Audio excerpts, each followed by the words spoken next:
and I want to talk to you about some things that you need before you start jumping. So, everyone gets so excited about jumping rope, and they see people online doing all these cool, crazy, funky new tricks, and they're like, hey, I want to get down like that too, right? But sometimes we forget about the fundamental basics, right? And also, too, when you watch people and you aspire to be like them, without learning the proper building blocks, you kind of set yourself up for failure from the get go. So, the point of this video today is to give you some foundational building blocks, and then we will continue to build on from there. If you have questions, put them in, or DM me and we could talk about it, okay? So I really, really love to teach about jump rope. I really, really love people to get the foundations. And it's like anything that you're doing in life. Like, you don't just go in and start doing the big thing right away. You start with the small stuff. So, jump rope is an amazing exercise, and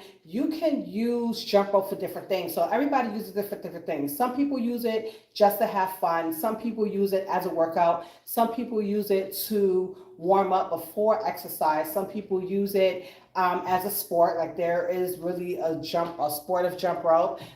Some people use it to build muscle, like for those that use weighted ropes. Some people use it to work on their cardiovascular. I mean, it's just so many different reasons why people jump. So sometimes you may watch a person that's doing X this way, and you're like, that's too plain for me. Okay, maybe they're not doing it for that. Maybe they are just doing it for some jumps in between their sets, or just to warm up, or just to work on their endurance, because jump rope does all of these things, right? So this video is a basic video about just different things that you can do before you pick up that rope. So number one, you want to know how to breathe, right? And when you're breathing, just like with anything that you're doing, you want to breathe in your nose and out your mouth. So think of deep breathing when you're jumping rope. So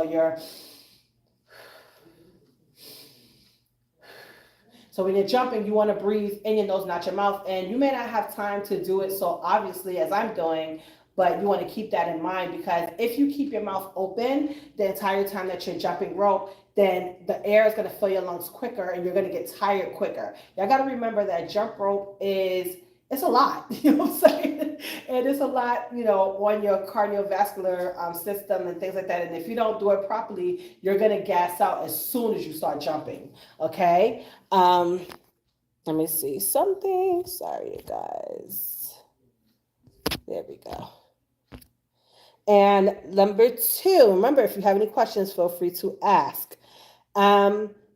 You want to be mindful of your jump rope length, right? So there are 3 sizes that you can use for your jump rope. You can either have it at the very tip of your shoulder, your armpit, or your chest level. It really depends on your comfortability. So I'm going to show you how to size the rope. So I'm just going to move these devices down a little bit. So 1 here and 2 here. So, by the way, this is the Make It Fun Freestyle rope. This is the rope that you will find on my website. So, like I said, there's 3 different sizes for your ropes. They can be to the tip of your shoulder, your armpit, or your chest level. Now, some people measure their ropes on 2 feet. I typically teach with 1. So, I take the rope, and this is for a long-handled rope, right? Like the short handle ropes is different, so you just got to play with it to see what feels comfortable for you.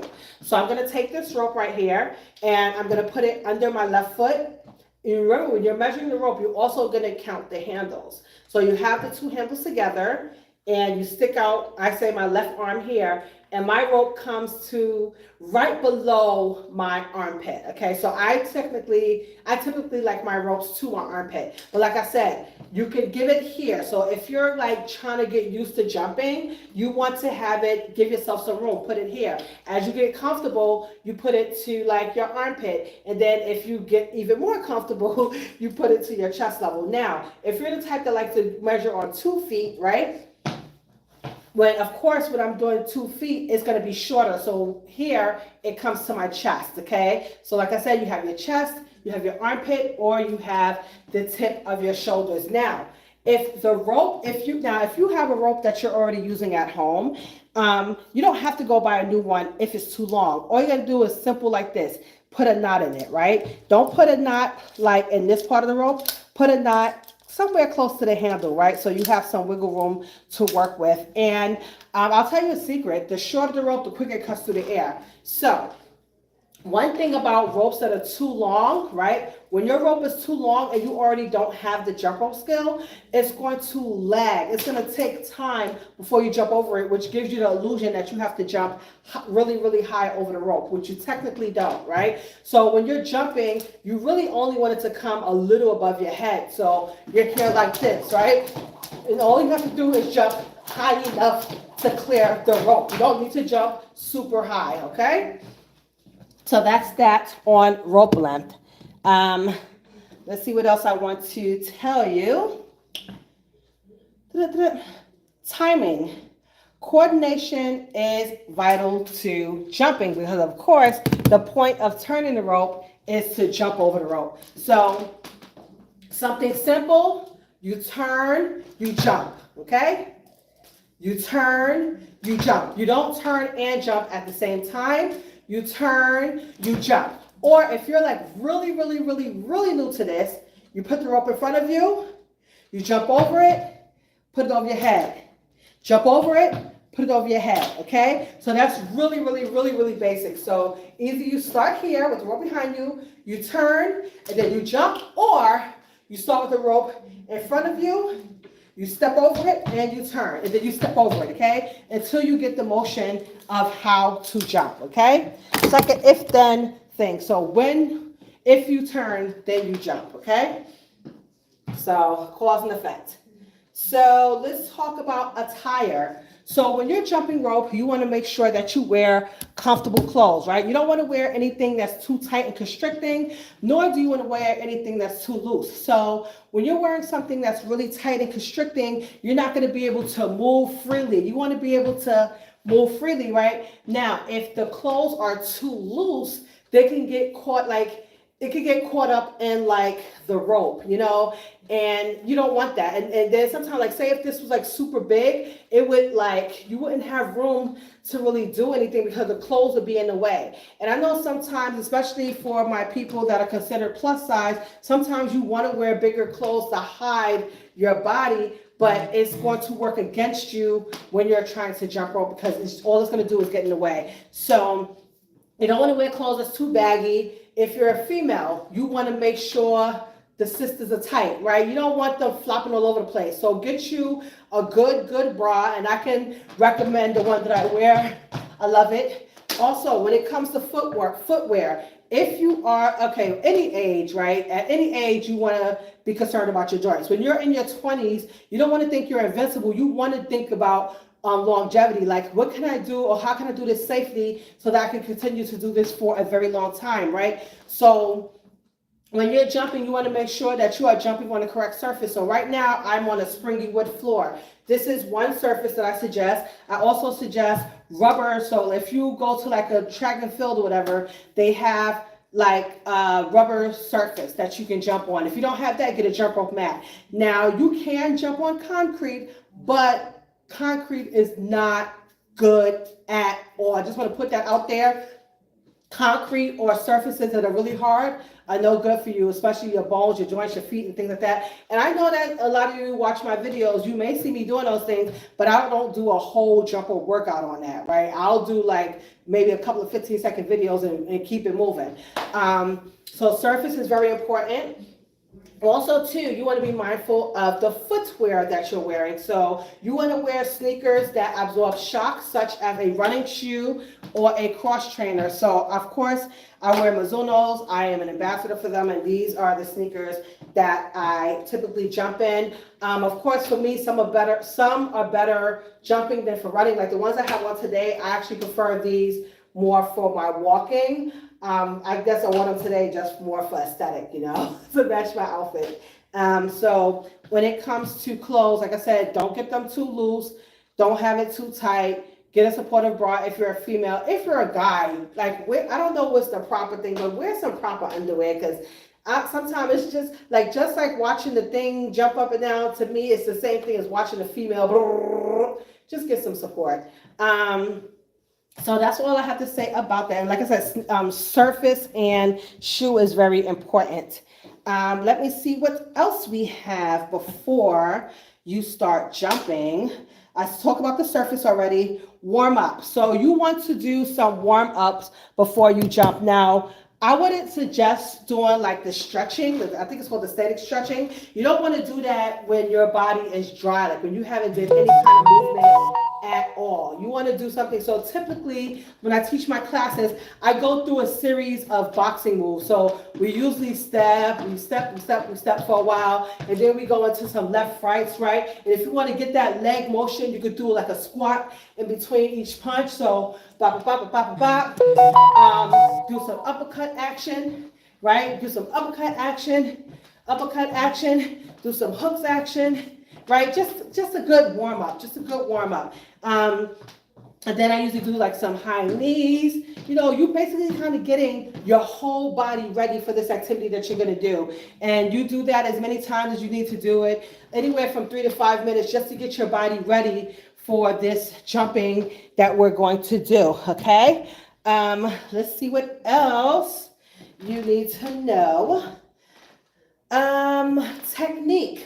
So learn the proper technique. A lot of times, injuries can be prevented by just learning the proper form, how to do it properly. So when you're jumping, of course, we want to be upright. You want to have your elbows at your side. You want to use your wrist. And you don't want to stomp on your whole foot. You want to jump on the balls of your feet, right? So let me just get this rope and demo for you. So we're here.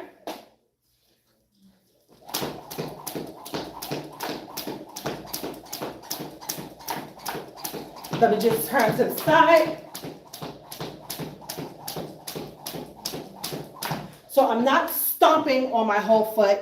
My elbows are at my side, and I'm using my wrist, and I'm breathing in my nose and out my mouth. That's going to be very, very important for you to remember, okay?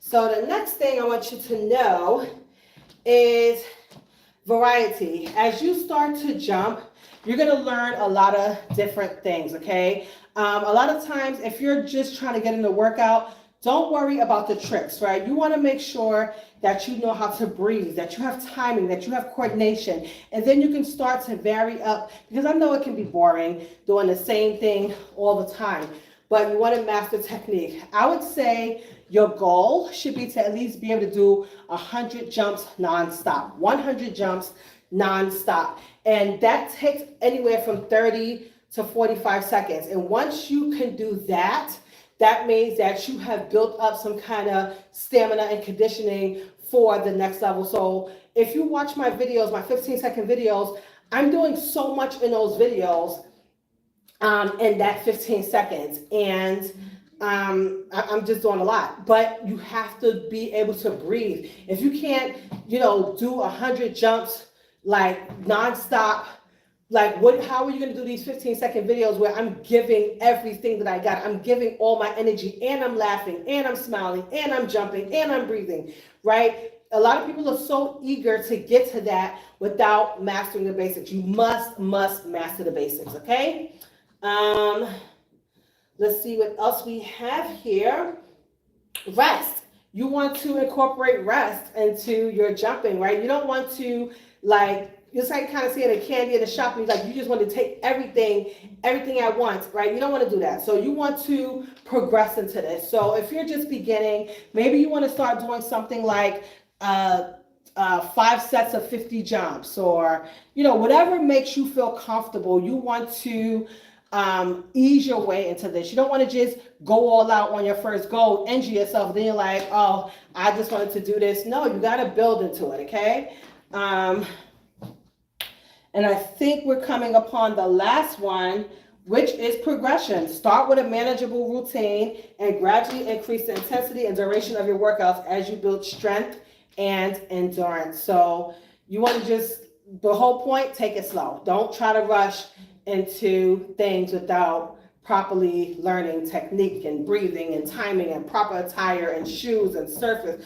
All of these things matter before you pick up a rope. So thank you so much for tuning in into the 10 things that you should know before you even pick up a rope. So next video, we will start getting into the jumping. So probably do like the basic jump, and like at least twice a month, I'll be giving you a trick, right? So I look forward to it. If you have any questions or anything that you do want me to cover, please, please, please comment under this video or send me a DM, and I'll be more than happy to answer it for you. So thanks so much, and I'll talk to you later.